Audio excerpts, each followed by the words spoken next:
Magandang araw po sa atin lahat. Welcome po sa Amateur Fishing Zero to. Ang atin ngayon i-remedyo yung itong mga handle fishing line. Itong mayroon kulang na mga aparatos nga na-lost minsan sa atin pamimingwit o pangingisda saan man dako, ay hindi maiwasan yung makalimutan o ma-misplace or mawala yung lock. Ito yung importante para hindi siya ma-pull. Meron siya apat na ito, category 1, 2, 3, 4. Mula sa small to large yung kinakabitan ng fishing line. Ngunit ay ang problema ay wala na siyang lock. Kailangan natin remedyuhan kung paano. Hindi na tayo bumili ng kung saan at gagawin lang natin para hindi siya gagalaw. Katulad nito, ito yung nawala mga ka-fishing. Ayan. Wala siyang lock dito. Kaya safety pag mayroon siyang lock. Ngunit ito na isa ay nawala doon sa pag-fishing. At ito ay kalawangin na dahil sa tagal na nito na stuck lang. Pag ganito tala pag sa dagat or sa anuman saan man sa ilog. Pero ito ay matibay siya. Mga nasa 7 years na po ito na ginagamit, na stock lang. So ngayon, ang punto natin kung paano siya pag dinadala natin, matibay o safety. So pwede siya talian mga ka-fishing. Dito, ipapadaan lang natin. Hindi na kailangan bumili ng lock. Ayan. Pwede natin siya itali ng ganito. Ayan po. Para hindi na siya gagalaw. Ayan. Ngunit, maraming klaseng pagtali na hindi siya maggalaw. Kasi ito yung importante. Ngayon, para madali lang, kasi mapupul siya mahaba pag ganun.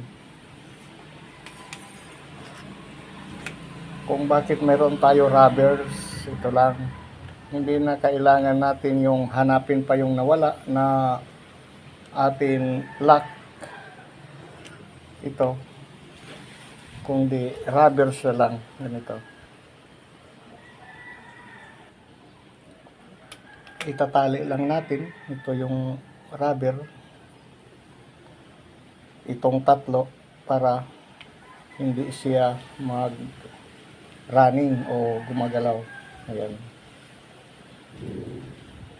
2, 3. Ngayon, mayroon po isang mist or na excess. So, pwede natin dito siya ibuhol. Ayan. Mahirap lang ipasok kasi rubber, mahirap lang maipasok. Ayan, no? Iikuha natin sa butas, kita ba? Ayan.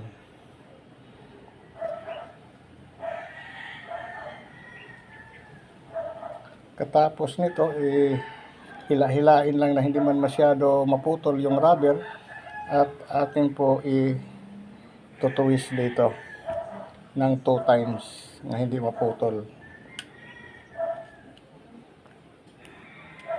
Ayan na po.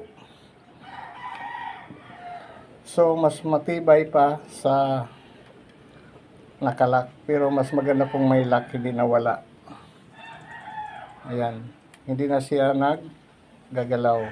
Simple lang, isang rubber lang na walang gastos. Ito na lang mga ka-fishing. No, maganda. Tibay. So, pwede na siya lagay sa maliit na bag. Naremedyohan na natin at kahit ano pa, hindi na siya magalaw itong apat maliban ito. Ito yung extension talaga niya.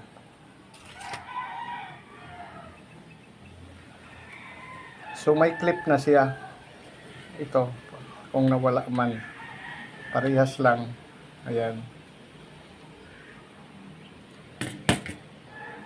So sa susunod at marami po salamat sa panonood. At sana nasa mabuti kayong kalagayan mga viewers. At itong sa susunod natin, itong mga corrosion or kalawang, i-sprayhan lang po natin ito ng yung anti-corrosion, yung para siyang yung ini-spray pantanggal sa kalawang. Pero pag original naman yung handle po ninyo, kahit sa dagat or saan pa man ay hindi siya nagmimintis katulad nito. So hanggang dito na lang si Amateur Fishing 02 at sa susunod naman muli natin pagbabalik at mag-uumpisa pa lang tayo at sa susunod makikita na yung aktual na pamimising namin at sa kung saan lugar. At maraming salamat po. Bye-bye and God bless.